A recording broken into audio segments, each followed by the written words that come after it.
Boa tarde, queridos. Enquanto o microfone vai chegando para a gente, prazer a gente poder retomar hoje à tarde. Eu saí para vir almoçar com o pastor e o solzinho me enganou. Nem trouxe a jaqueta. Eu falei, não vai precisar, o frio não vai. Mas tá gelado, não sei você, mas eu gelei aqui. Faz parte. Acharam que minha terra era mais fria do que aqui, o irmão mencionou. Mas aqui está uns 6 graus mais frio do que minha terra agora lá. E apesar de eu morar muito perto de São José dos Campos, é muito pertinho de Campos do Jordão. E Campos do Jordão é muito gelado por causa da serra, né? A diferença é boa. Muito bem.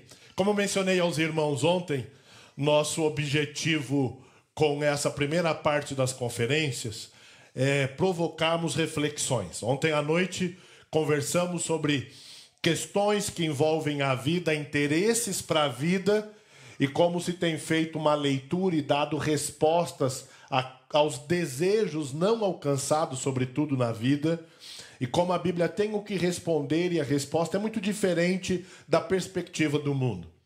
Agora à tarde eu quero continuar com vocês e quero conversar um pouco sobre um evangelho terapêutico e como isso vai afetar a forma em que pensamos o cuidado de pessoas. Deus permitindo, à noite eu vou falar sobre o narcisismo cristão, a autoestima e como que a gente pode entender essas perspectivas. A palestra da Sheila é voltada só para as irmãs, ela é muito direcionada para as irmãs, então as minhas são gerais para toda a igreja, mas a dela não.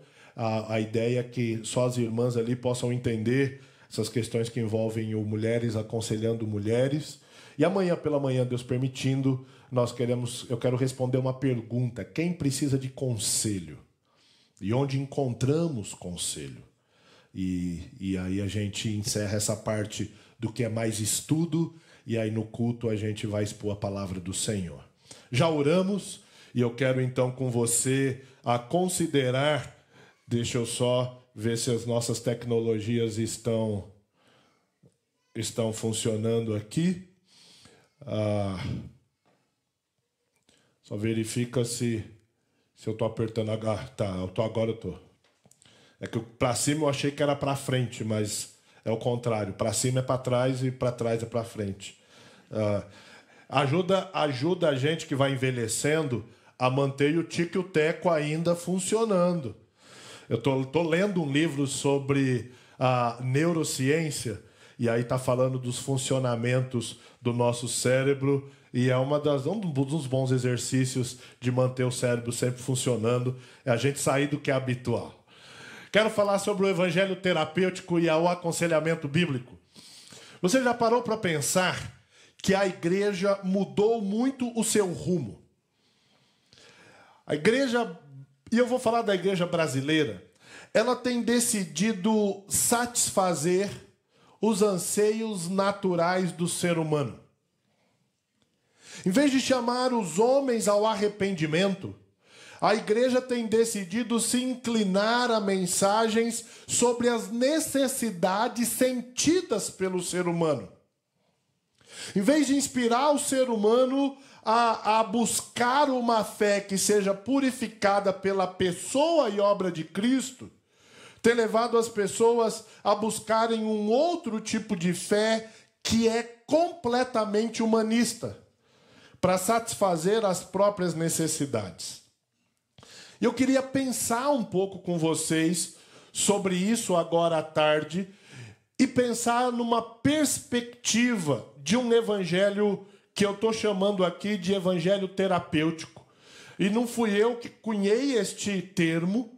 David Powlison escreveu um artigo há muito tempo atrás, o Evangelho Terapêutico, e esse artigo foi publicado para uma revista de aconselhamento que o seminário que eu estudei publicava. Então, parte do que eu vou compartilhar aqui já foi de influência da leitura desse artigo do Powlison e de outras situações que a gente tem percebido e tem vivenciado. O evangelho terapêutico ele começa com uma perspectiva que é completamente humanista. Em que sentido? ele é estruturado para dar às pessoas aquilo que elas querem, e não para mudar aquilo que elas querem. É um evangelho que tem a sua atenção naquilo que uma pessoa diz desejar. E aponta então o caminho como ela pode alcançar aquilo que ela deseja. Esse tipo de evangelho faz as pessoas sentirem-se melhor e se concentra exclusivamente no bem-estar. As pessoas saem da igreja depois de um culto e o comentário delas é do tipo: gostei muito da música. Gostei muito da pregação. Gostei muito do jeito do pregador. Gostei muito do ambiente da igreja. Gostei muito do trabalho com as crianças. Agora você concorda comigo que se você for num teatro, você pode sair de lá fazendo o mesmo tipo de comentário? Gostei muito da apresentação, do ambiente, das músicas. Você não precisa de Deus para fazer esse tipo de comentário. E as pessoas têm saído dos cultos com um tipo de avaliação que você faz lá no saque de uma empresa, que você pode fazer lá depois de sair de um shopping. O evangelho humanista, ele tem desprezado a glória de Deus em Cristo, porque o seu alvo é a glória do homem, e não a glória de Cristo. Ele tem se desviado do caminho, por quê? Porque ele não quer um caminho estreito. Porque o caminho estreito produz um crescimento profundo, mas em Cristo. E ele não quer mais ouvir o Sermão do Monte quando Jesus diz que o caminho largo é o caminho que vai para a perdição, mas o caminho do céu é o caminho estreito. Ele não quer ouvir de Jesus: aquele que quiser vir após mim, tome a sua cruz e negue a si mesmo. Isso é um assunto para a noite. À noite eu vou voltar mais nisso. O evangelho terapêutico tem se desviado do caminho estreito, porque ele não quer andar como Jesus. Uma outra perspectiva desse evangelho humanista é que ele é conivente com a fraqueza humana na busca de melhorar os sintomas mais óbvios da angústia. Vamos tentar aliviar qualquer possibilidade de sofrimento, e tudo o que faz é só para o ser humano se sentir melhor. O ser humano é o centro de tudo. E tudo que existe é para ele e para ele se sentir melhor. Ele presume a natureza humana como fixa. Não está preocupado em mudança. Se pudéssemos parafrasear esse conceito numa música, nós pegaríamos uma música muito antiga que virou até novela. Eu nasci assim, vou morrer assim. E aí a igreja canta, Gabriela. Ele diz, mudança? Mudança para quê? Eu sou assim mesmo. Esse evangelho humanista, ele não deseja a vinda do reino celestial. Porque ele quer consertar esse mundo, porque ama demais esse mundo e quer ficar aqui. Só que aqui melhorado. Ele também não procura transformar as pessoas para que amem a Deus, para que aceitem a verdade de quem é Jesus e conheçam sua pessoa e obra.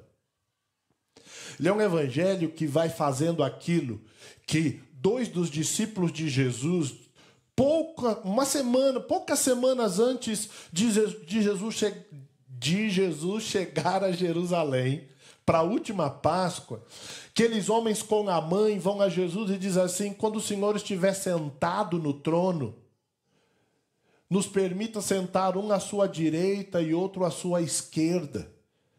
Mas Jesus vinha dizendo para eles, naqueles últimos dias, que importava que o Filho do Homem primeiro fosse preso, condenado e crucificado.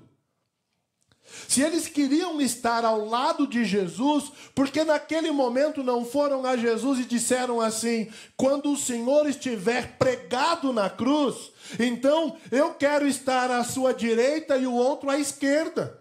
Mas eles não quiseram estar ao lado de Jesus na cruz. Mas quando Jesus, entronizado, estivesse sentado à destra do Pai. O evangelho humanista, ele tem como característica a concentração no ser humano. E de onde vem isso? Não vem das Escrituras. Porque as Escrituras é a revelação de Deus para nós, mas não para nos colocar no centro, mas para que conheçamos o Criador e possamos viver para Ele. Isso então nos dá uma perspectiva de entender que, se há um evangelho que é humanista, há também nesse evangelho um refinamento por uma versão moderna da satisfação dos próprios desejos. São os interesses centrados na própria pessoa. E algumas afirmações, vocês vão perceber que nós nos acostumamos a ouvi-las em redes sociais, em ambientes de conversas, e passaram a fazer parte comum de púlpitos e literatura cristã. Eu quero me sentir amado por aquilo que sou. Quero que as pessoas sintam pena de mim por aquilo que já passei na vida. Quero ser tratado como uma vítima. Então todo mundo precisa de um diagnóstico. Porque quando você tem um diagnóstico, as pessoas começam a olhar para você diferente.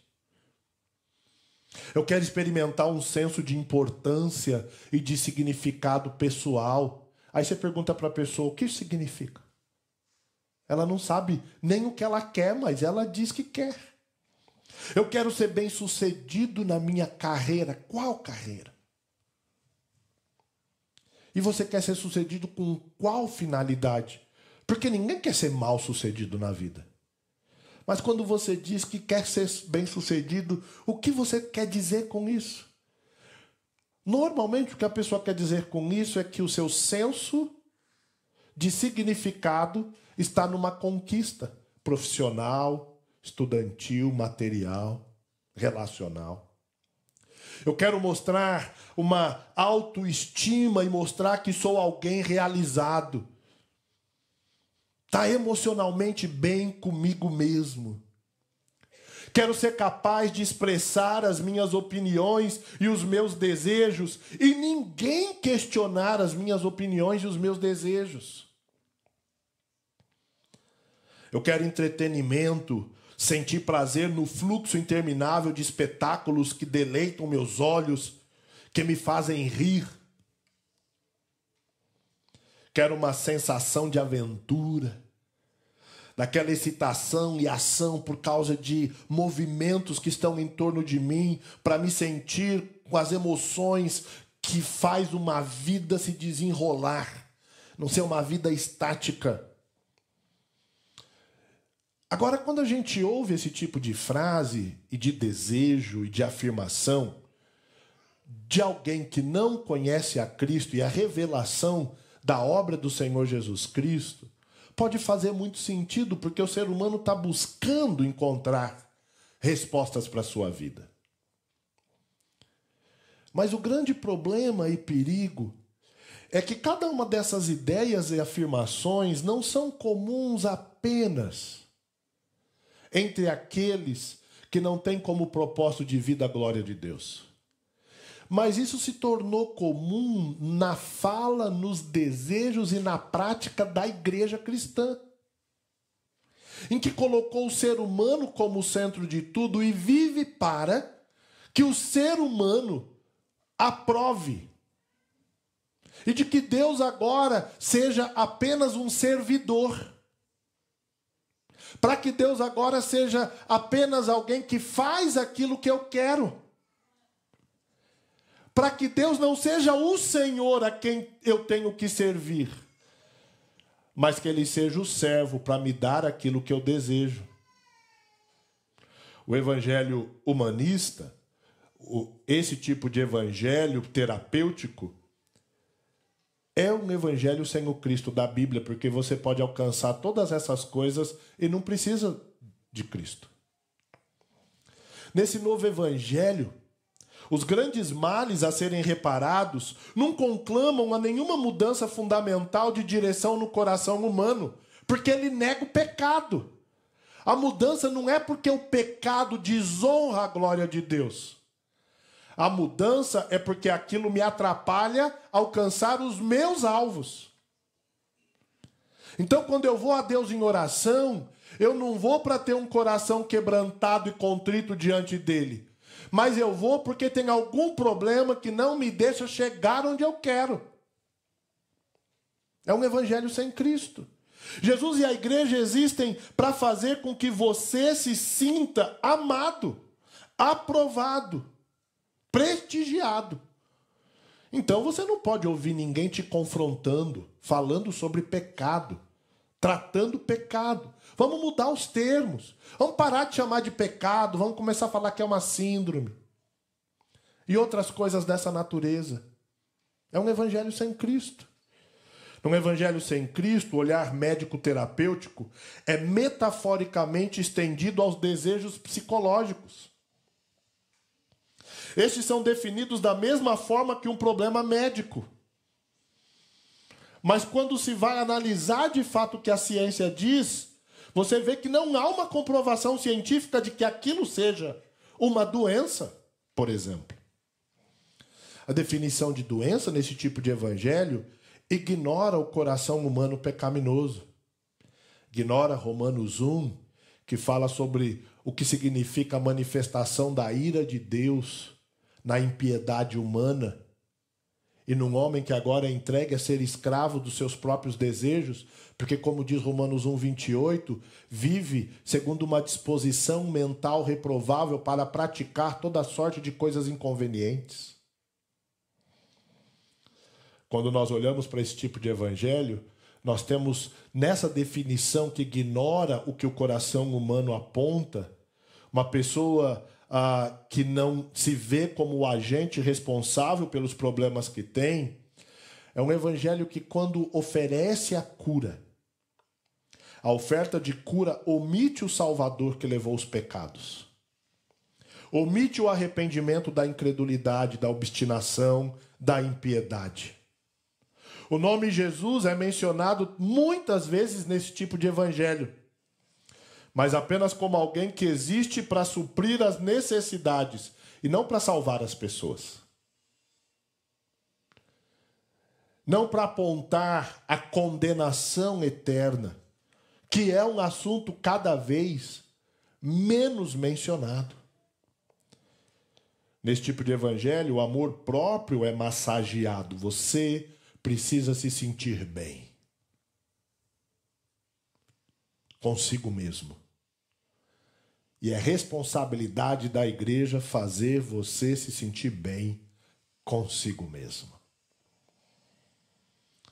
Essa é a perspectiva desse tipo de evangelho, que tem tomado conta daquilo que se chama ensino cristão no nosso país. E eu só vou falar do Brasil.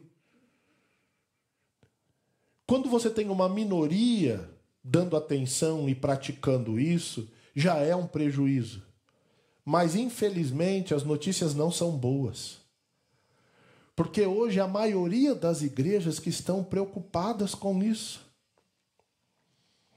E eu estou dando uma ideia mais geral. Se a gente fosse aqui parar para analisar, por exemplo, as letras das músicas escritas e cantadas, o quanto que o humanismo e a centralidade do homem é muito mais forte do que de Deus e de Cristo. É tão apegado hoje na nossa cultura que eu não sei como vocês têm lidado com isso aqui, mas outro dia eu pedi uma música sobre a volta de Jesus e os caras só têm música antiga sobre a volta de Jesus. É a mesma coisa. É uma música sobre a volta de Jesus. Cadê os compositores cristãos que alguém pensou de que Jesus ainda vai voltar? A música sobre a volta de Jesus não tem menos de 30, 40 anos. Porque ninguém mais quer que Jesus volte, porque quer que o mundo melhore para ficar por aqui. Qual é a perspectiva bíblica desse evangelho? Como nós podemos pensar nela? Primeiro, o verdadeiro evangelho consiste nas boas novas do Verbo que se fez carne. No Salvador que pagou pelos pecados, o Senhor ressurreto. Quando o apóstolo João vai escrever o evangelho, lembra? Os apóstolos todos já haviam morrido, ele era o último, e o apóstolo João era responsável por orientar as igrejas, principalmente na Ásia, orientando a todo o presbitério dessas igrejas, todos os pastores espalhados ali. E ele vai, inspirado pelo Espírito Santo, escrever o quarto evangelho que tem 92% do seu conteúdo exclusivo. Aquilo que João diz no quarto evangelho, você não vai encontrar nos 3 primeiros. E não é porque os 3 primeiros estavam errados, mas porque no plano soberano de Deus, acerca da revelação, Deus tinha mais para dizer para a igreja. E agora era a hora de ser dito. E quando João começa a apresentar Jesus, ele não vai pela narrativa dos eventos do nascimento, como Lucas fez e como Mateus fez. Mas agora ele vai pelo conceito de ajudar a igreja no final do 1º século a não perder de vista a divindade de Cristo. No princípio era o Verbo, e o Verbo estava com Deus, e o Verbo era Deus, e ele vai explicar a revelação do próprio Deus encarnado. E aí ele vai dizer no verso 10, o Verbo estava no mundo, o mundo foi feito por meio dele, mas o mundo não o conheceu. Ele veio para o que era seu, mas os seus não o conheceram, não receberam. Não souberam entender que era a revelação do Senhor por meio do Messias. Mas a todos quantos o receberam, deu-lhes o poder de serem feitos filhos de Deus. E a palavra poder aqui no texto original, exousia, fala dessa autoridade. O Senhor, pela obra de Cristo, nos fez seu filho. Nós somos autorizados a sermos filhos dele. O verdadeiro evangelho consiste em demonstrar para a gente, no verso 13, que aqueles que são salvos não são salvos porque escolheram simplesmente entender a Cristo, porque não... o versículo 13 diz, os quais não nasceram do sangue, nem da vontade da carne, nem da vontade do homem, mas de Deus. É um evangelho em que as boas novas apontam o caminho da condenação e levam o homem a entender aquilo que é a maior compreensão da sua vida. Eu estou perdido. Quando Jesus termina a conversa com o jovem rico, lembra, o jovem rico vem, o que é preciso fazer para herdar a vida eterna? Jesus diz, vende tudo o que tem, entrega aos pobres. Ele diz, eu já faço isso, cumpre os mandamentos, eu já faço isso.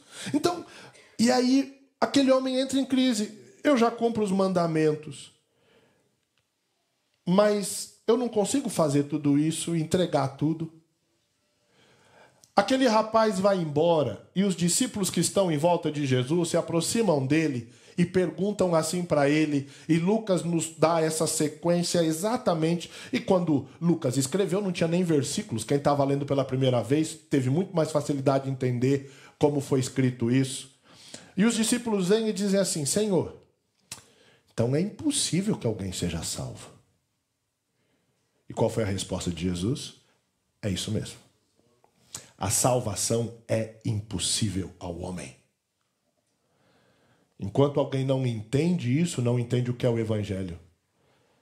A salvação é impossível a todo ser humano, porque nascemos mortos em nossos delitos e pecados, condenados por toda a eternidade a uma vida afastado de Deus e de sua glória. Mas como Jesus diz, é impossível ao homem, mas para Deus, não. Infelizmente, colocaram versículos no texto bíblico e aí depois isolamos os versículos e perdemos o que Jesus disse. O impossível para Deus aqui não é você poder comprar um carro sem dinheiro, comprar uma casa sem recursos. O impossível ali é a salvação. Toda salvação é um milagre, o que Jesus está dizendo. É impossível o homem entender e chegar à salvação por si mesmo. A obra de Cristo lhe oferece algo que ele nunca vai poder receber. Por isso é chamado de dádiva, de dom. Essa graça de Deus. O evangelho verdadeiro, ele consiste em boas novas que começam com uma má notícia. O homem nasce morto em seus delitos e pecados, sob a ira de Deus e condenado por toda a eternidade. Mas Deus, por sua infinita misericórdia e pela sua graça, nos salva. Esse verdadeiro evangelho, então, ele, por meio da obra do Senhor Jesus Cristo, opera mudanças completas na vida daquele que é alcançado por ele. Jesus não veio ao mundo para melhorar a nossa vida aqui no mundo. Jesus não veio ao mundo para tornar-nos deuses. Porque qualquer mentalidade que houve na história e haverá de alguém cogitar ser Deus, isso é heresia. Porque só existe um Deus. Único Deus. Não existem outros. Nenhum salvo se torna Deus. Porque Deus não pode ser feito. Deus verdadeiro não é feito, ele é eterno. Ele sempre existiu.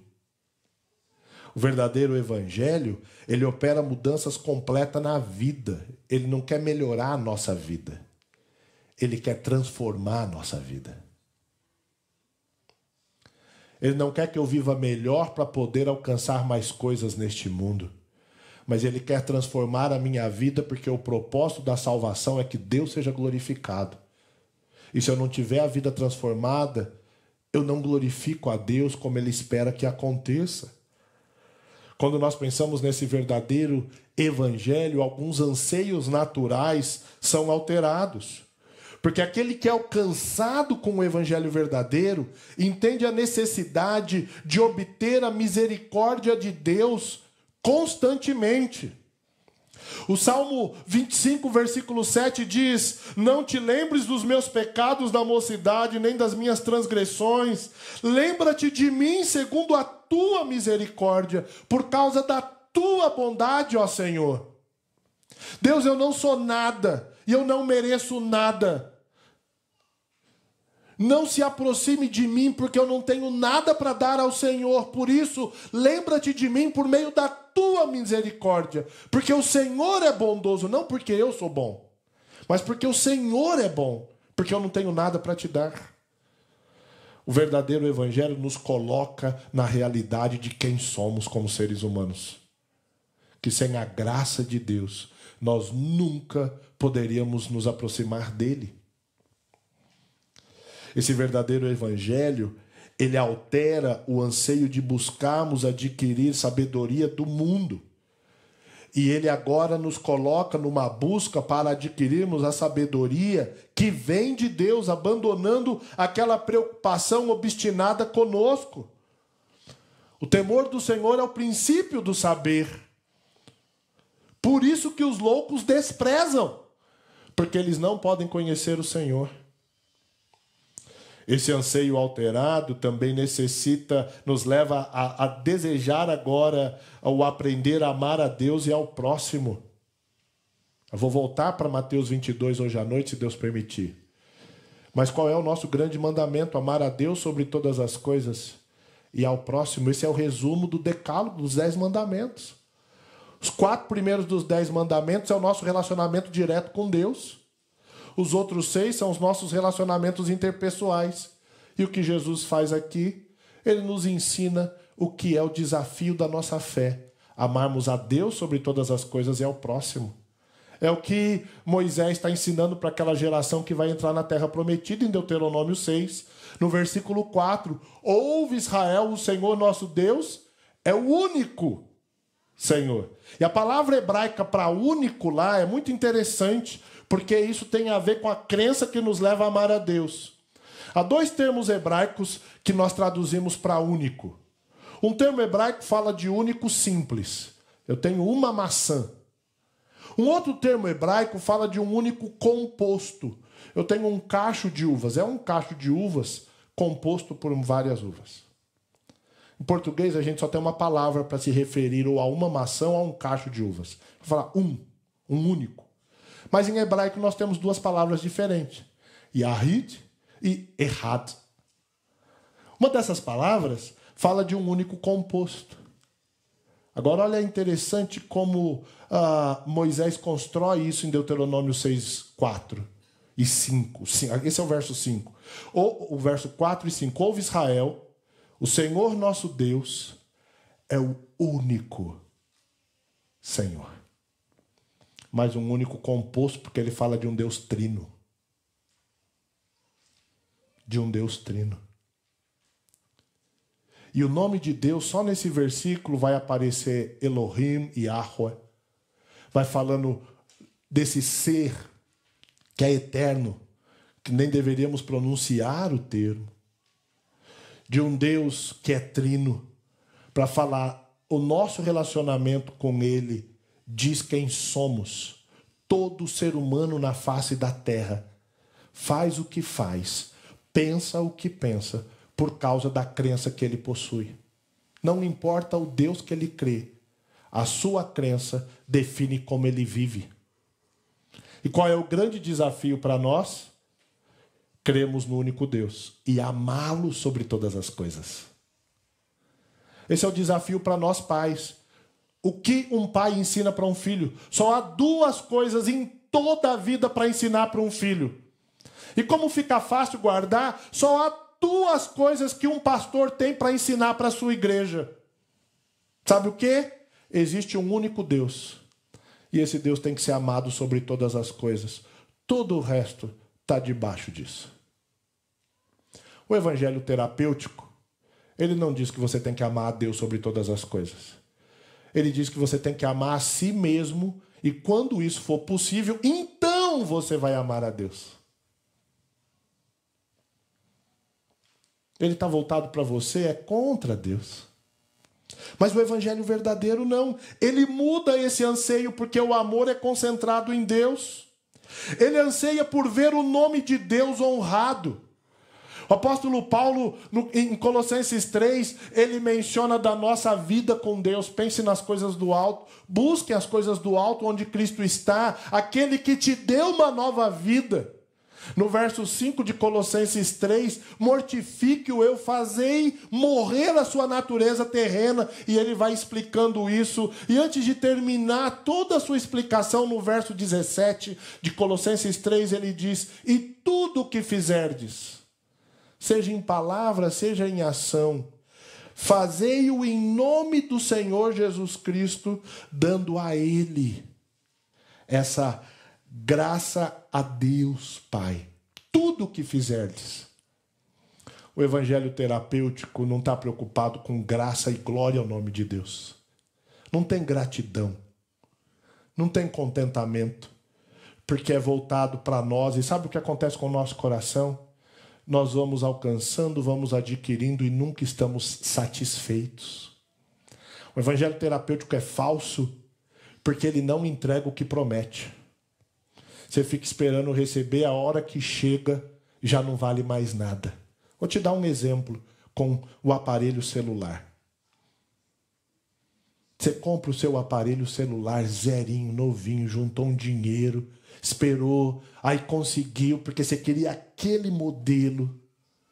E aí você conseguiu comprar aquele modelo, tá animadaço. Chegou em casa, você comprou lá pela internet, mais barato um pouquinho. Chega lá, você faz um rito para abrir o negócio. Limpa a mesa, senta, lava a mão, tira o pacote direitinho para não estragar. Aí vem a caixinha ali. Dá até taquicardia. Você vai abrir na caixinha assim. E a família em volta, tudo com inveja, porque só você comprou. Tirou aquilo. Você até cheira aquela caixinha assim, né? Vai tirando os adesivinhos com cuidado, aquele negócio. Você está satisfeito na vida. Nada mais importa. Você ligou, configurou tudo. Já fez a primeira selfie de milhões que você vai fazer. Uma hora depois você senta e aí pega o celular novinho e enquanto está lá navegando, você descobre que a marca do seu celular, na semana seguinte, vai lançar um modelo novo. E o seu não vai ser a última geração. É isso que o evangelho terapêutico faz.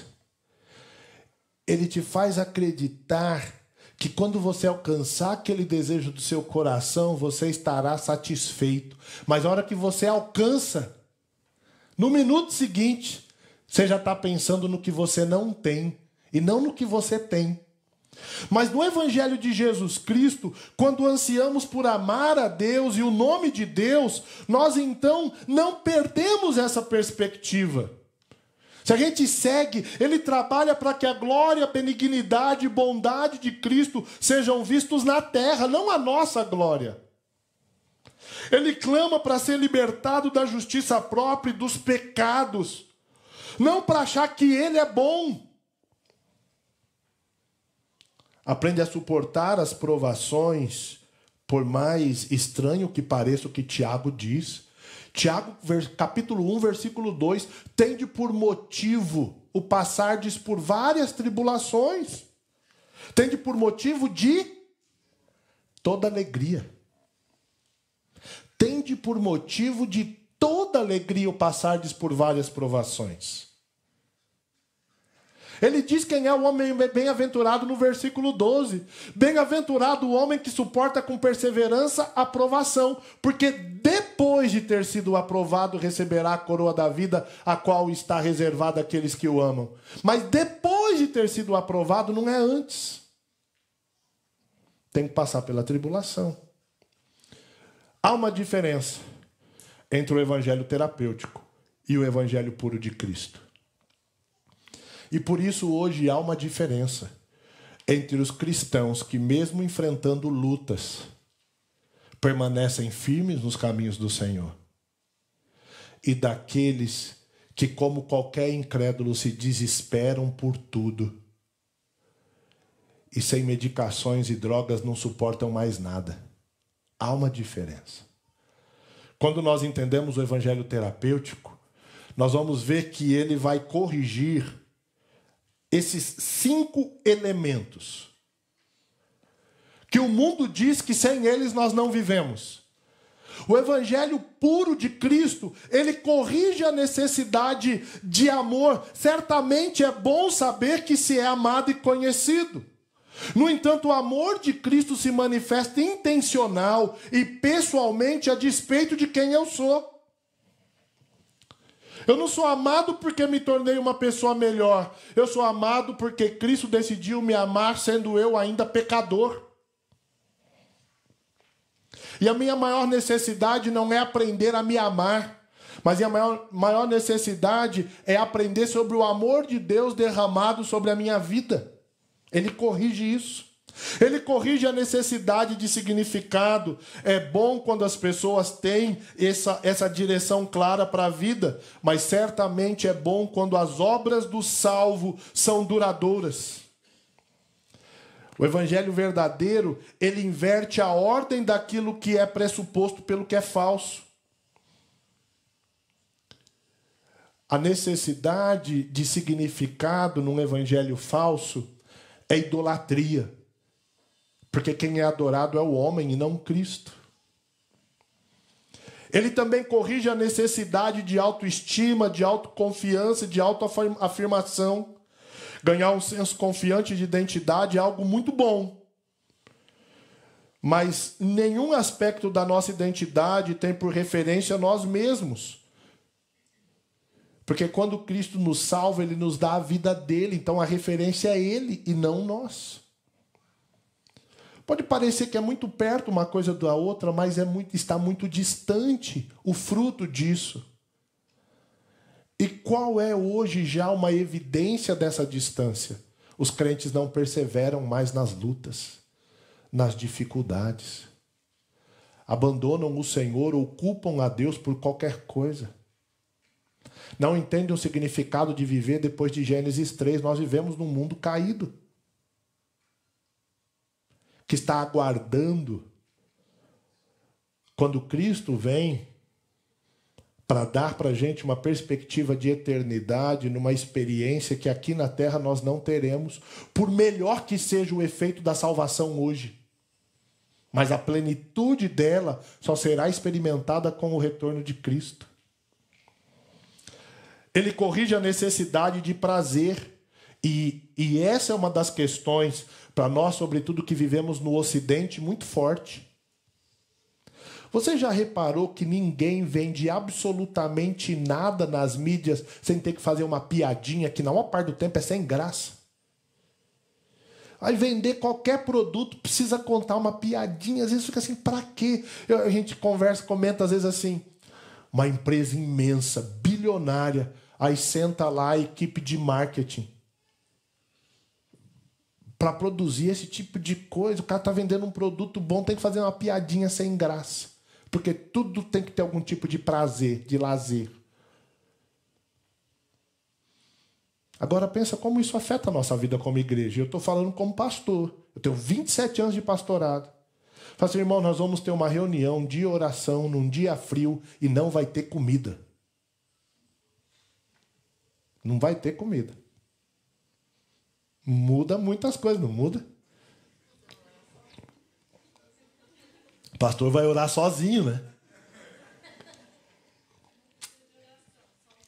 Só o chazinho. Não vai ter comida.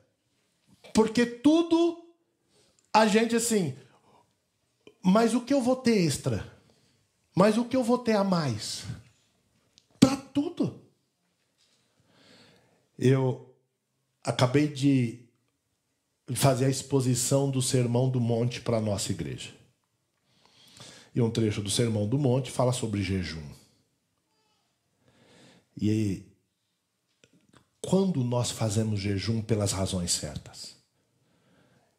E lembra, a gente não está aqui contando piada, então esse negócio de jejum de Coca-Cola, chocolate, isso é piada. Não existe na Bíblia. Jejum de chocolate, isso é dieta. Se você ficar sem comer chocolate, você está de dieta. Mas fazer o jejum que tem como objetivo central contrição. Não é alcançar a cura de uma doença, um novo emprego, um filho passar no vestibular. Deus, eu sou um miserável pecador e para me aproximar do Senhor, eu preciso mortificar o meu eu. E quando alguém consegue fazer isso, mexendo com a alimentação, ele vai ter um domínio próprio sobre qualquer outra área. Eu não vou fazer agora e não vou dar um estudo sobre jejum, mas só para você pensar. Qual foi o objeto usado pela serpente para a tentação? Foi comida. Foi comida. Mas falar para um crente de teologia reformada sobre jejum? Os caras gostam de ficar citando os puritanos, mas viver que nem os puritanos é complicado. Por quê? Porque a teologia pregada é a do prazer. É a do prazer. Nós temos trabalhado muito em nossa igreja para os nossos adolescentes. Eles entram nessa fase que nem tem na Bíblia. Adolescência é um termo da nossa sociedade, não tem na Bíblia. Uma fase que você pode fazer o que quer porque tratam você como irresponsável. Não existe isso na Bíblia. Eles têm que ir abandonando a infância, porque o alvo é o amadurecimento. E eles vêm participar do culto. Mas você vê como o ambiente cristão está muito preocupado com prazer. Pega revistas de escola bíblica dominical para adolescentes. Revista de escola bíblica dominical para o cara que tem 15, 16 anos é cheio de desenho e joguinho para o cara ler a Bíblia, porque senão ele não vai ler a Bíblia. E uma mãe diz assim para mim: pastor, se não tiver essas coisas, o meu filho não vai ler a Bíblia. E eu digo para ela: irmão, seu filho não vai ler a Bíblia porque ele é incrédulo. Não é porque não tem joguinho. Porque quando ele é salvo e se coloca nas mãos do Senhor, o Espírito do Senhor vai dar para ele prazer em Deus e não no lazer em si. Não estou falando que sou contra o lazer, porque não sou. Mas a igreja hoje, ela não percebe o quanto ela se preocupa assim. Se não tiver pão e circo, o povo não faz. Então não é por causa de Cristo. Porque quando nós entendemos quem é Cristo, eu não preciso de mais nada. O apóstolo Paulo começa Efésios. Ele faz a saudação, versículo 1 e 2. No verso 3 ele diz assim: bendito Deus e Pai de nosso Senhor Jesus Cristo, que nos tem abençoado com toda sorte de bênçãos espirituais nas regiões celestes. E sabe qual é a maior bênção do que ele está falando? A salvação. Porque ele explica: Deus Pai nos escolheu antes da fundação do mundo. Deus Filho nos redimiu pelo seu sangue. E Deus Espírito nos selou quando estávamos mortos em nossos delitos e pecados. A nossa alegria é Cristo. O evangelho puro, ele resolve essa questão do prazer e a necessidade de emoção e aventura. Isso era mais lento no processo da história, agora sim. As pessoas vão ficando insatisfeitas e querem coisas, elas querem novidades o tempo todo. E elas vão cobrando da igreja novidades o tempo todo. Mas a palavra de Deus, que é viva e eficaz, ela é poderosa e atual hoje, mas ela não vai oferecer novidade. C.S. Lewis disse no Cristianismo Puro e Simples que nós não precisamos de novas verdades, mas recobrarmos as verdades eternas de Deus que são suficientes para nós hoje. Qual é a resposta para o evangelho terapêutico? Tem muitas respostas, e a resposta central é o que eu acabei de mencionar, que é o evangelho puro centrado em Cristo. É um evangelho cristocêntrico, é por causa de Cristo, é para Cristo. Como Paulo termina o trecho de Romanos 11, porque dele, por meio dele, para ele são todas as coisas, a ele seja a glória na igreja. É para ele. Onde o aconselhamento bíblico entra nisso, porque é importante refletir sobre a diferença de um evangelho terapêutico e um evangelho bíblico. Tenho 3 respostas finais para esse nosso tempo aqui. O aconselhamento bíblico, como uma defesa da suficiência das Escrituras, ele responde às crises bibliológicas. Onde está a autoridade e o cuidado das pessoas? Deus tem as respostas. E a resposta é Cristo. Qual é a resposta de Deus para o homem ser consertado? Cristo. Porque quando o homem é consertado, ele é consertado em qual referência? Referência de Cristo. Qual é o modelo de um homem perfeito? Cristo. Não é um homem melhorado, mas é Cristo. Então, a mudança e transformação que o Evangelho produz em nós é uma mudança e transformação que nos fará mais parecidos com Cristo. E não com o ser humano, mas com Cristo, como o homem, ser humano, perfeito. E só a palavra de Deus nos dá a direção dessa transformação de vida. Só a palavra de Deus nos leva na direção de Cristo. Uma segunda resposta, o aconselhamento bíblico como uma defesa da suficiência das Escrituras, ele também responde a crises integracionistas. Qual é a ideia de uma crise integracionista? É a ideia que teorias humanistas não nos conduzem a Cristo, porque elas querem só resolver o nosso problema. Pensa numa estrada. Você está saindo de Maringá para Curitiba. Teu destino final é Curitiba. E quando você está no caminho, fura um pneu do carro. Você estaciona, troca o pneu, continua o caminho. Aí mais à frente acende uma luzinha no painel. Você para no posto e descobre que era só um sensorzinho que deu mau contato, resolveu, você continua a estrada. O que a religião faz? A religião quer que você chegue no destino que você escolheu e ela existe para te ajudar a consertar quando uma coisa quebra durante a viagem. Deus não nos enviou Cristo ao mundo para ir consertando aquilo que quebra durante o caminho. Deus nos enviou Cristo para nos dar um novo caminho, que não somos nós que escolhemos, mas é o caminho dele. A palavra de Deus não vai pegar tudo que a gente quer para melhorar o nosso caminho, para a gente chegar no nosso destino melhorado. A palavra de Deus nos dá o caminho dele para nós vivermos, e não o nosso. Isso é diferente. Por fim, também o aconselhamento bíblico, como uma defesa dessa escritura que é suficiente, ele responde às nossas crises eclesiológicas.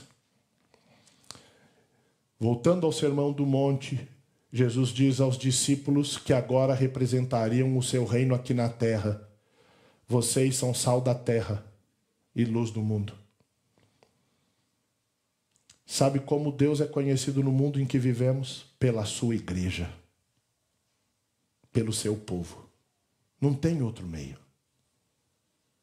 O mundo vai conhecer a Deus por meio da igreja.